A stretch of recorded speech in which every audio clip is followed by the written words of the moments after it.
Hello, coin collectors out there. Welcome back to the Big D Coins channel. Hopefully everyone is having a great day as always. In today's video, we are going to get into this roll right here.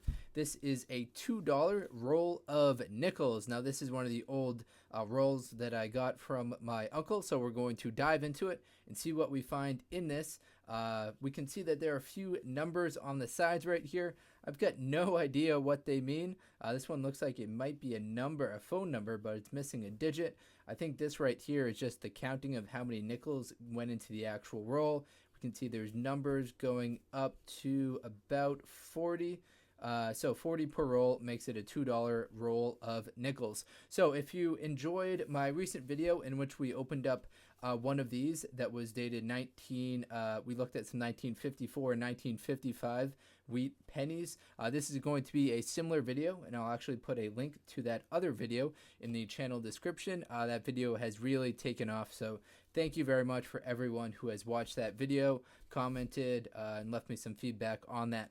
Also, another video that I'll probably make is of this roll right here. This one, as you can see, it's another old wrapped roll. This one happens to be from a standard paper goods manufacturing company in Worcester, Mass. So I highly doubt that that company is still there. There aren't too many paper good manufacturers in New England left, but we'll get into it. It's a very cool roll nonetheless. We can see that it's 40 written right here. Then we see 36, we see 28 right here. So my guess is that he was building up a full roll of 40 quarters. If we look over on the side, we've got a bicentennial that's kind of sticking out, so hopefully they aren't just 40 bicentennial quarters, but if they are, we'll make the best of it, and that'll be a separate video. So let's get back to this one right here. Like the other video went, I'm going to kind of dump them all out. Here we go. We'll see what we are working with. We'll try and avoid the real common topics that you see on YouTube videos.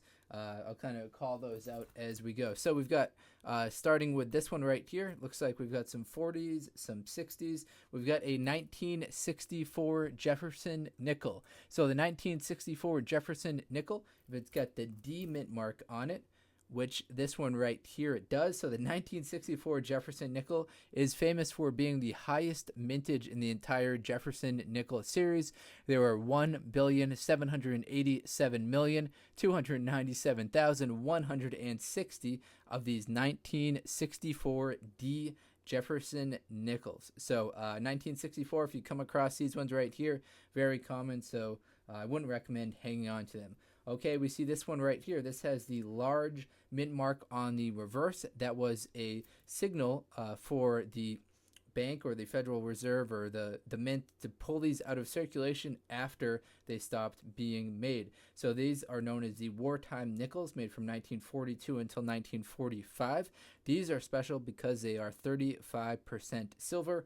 No matter the condition of these coins, like this one right here is very well worn out, these are going to be worth more than face value. So hang on to your 1942 to 1945 Jefferson nickels that have this kind of darker coloring to them and have the large mint mark on the reverse. So we won't spend too much time talking about that. I've made several other videos about wartime nickels.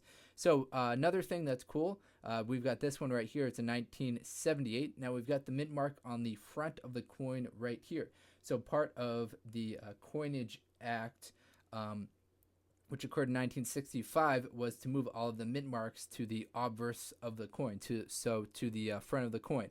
So you'll see nickels dated prior to 1965 will have mint marks on the reverse side, and then nickels dated after 1965 will have mint marks on the front. So here's an example. Whoops.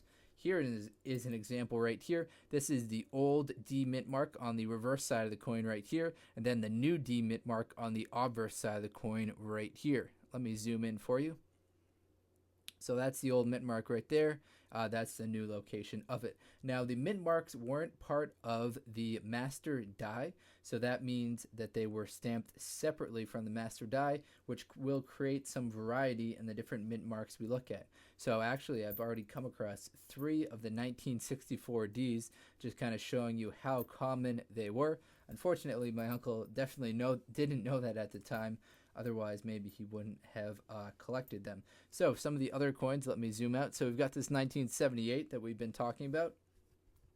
Now this one right here, we've got a 39. So 39, it's close to 38. 38 was the first year that the Jefferson nickel came out. So 1938 and earlier than 1938, those are the buffalo head / Indian nickel. The buffalo is on the reverse, the Indian head is on the obverse. So 1939, one of the earlier years, I would hang on to these ones right here just because second year production for the Jefferson nickel. So we've got a couple of 47s, a 48, another 47, a 59, a 49, a 46. I'll get to some of the dates that I wanted to talk about. So here is 1951, 1951, 1941, and I was hoping to come across a 1961 as well. So let's start talking about the 1941. Here's the 1961. So we've got 1941, 51, and 61. So decade breaks in between all three of these years. Let's get into some of the specifics associated with these 3 years. So as far as the mintage goes for 1941, actually very high. There are 203 million of them that were made at the Philadelphia Mint, 53 million made at the Denver Mint, and 43 million made at the San Francisco Mint. So if you got a 1941 like this one right here that doesn't have the mint mark on it, very high mintage for this coin. Unfortunately, that will also decrease the value of it. There are some cool facts about the let me get you some info about the 1941. So there's a couple of errors. They're associated with the Denver and the San Francisco Mint. 1941D has a repunched mint mark where the secondary D is evident to the southeast of the primary D. That's going to be worth about $95 in a mint state 65 condition. And 1941S has a large S mint mark. That's different from the two mint mark styles that were used for 1941. We had the smaller S and the larger S. Now the larger S is going to be the rarer of the two, and that's going to be worth about $190 in a mint state 65, according to the Cherry Picker's Guide to Rare Die and Variety Coins. So I'm flipping some of the other coins over right now to hopefully try and find you a S mint mark. I'm sure that I must have some here, but while I'm doing that, let's start talking about the 1951. So we cranked through the 1941. Here's some info about 1951 errors. So 1951, there's an error associated with the proof coin. It's the only known error for 1951 Jefferson nickel. So focus in on this one right here. So for the 1951 proof, there is some doubling that's evident on the entire profile. So that'd be kind of Jefferson's head, including the chin, lips, nose, and eyes. Some letters are shown as doubling as well, especially in the letters trust. So that's just for the 1951 proof. Unfortunately, this isn't a proof nickel right here, but the 1951 proof that has some known errors. So if you've got a proof set from 1951, it might be worth taking a look at that and trying to find some errors associated with a nickel that would be included in that. So there we go. Let me actually get you the mintages on that. 1951, there are 28 million made at the Philadelphia, 20 million made at the Denver, and 7 million made at the San Francisco.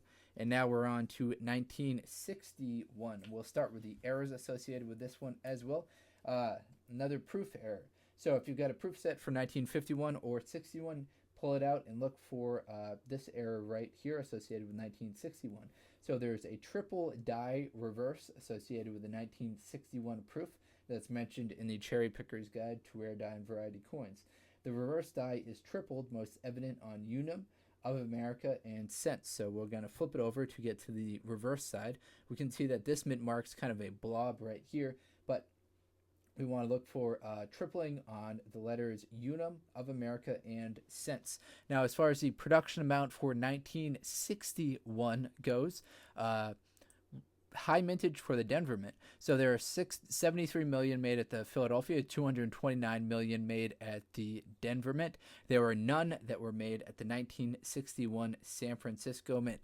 So the highest mintage we looked at for these three coins right here, for these 3 years, I should say, were 229 million made at the Denver as far as 51 goes, the highest mint there was the Philadelphia Mint, but those mintages weren't too high. Then 1941, which is what we started with. Let me bring them all back into the shot. 1941 Philadelphia Mint, 203 million of these. So the Philadelphia Mint won't have a mint mark on it. Now, I was looking for one that had a S mint mark on it, but I didn't come across it. So just keep your eye out for that large versus small. The large will be the more valuable of the two, associated with the 1941 S Jefferson Nickel. All right, everyone, that's all the info that I've got for you today. Hopefully you enjoyed this video. If you are into coin collecting, please do check out some of the other videos on this channel. Thank you very much, everyone, and best of luck coin collecting out there. Enjoy.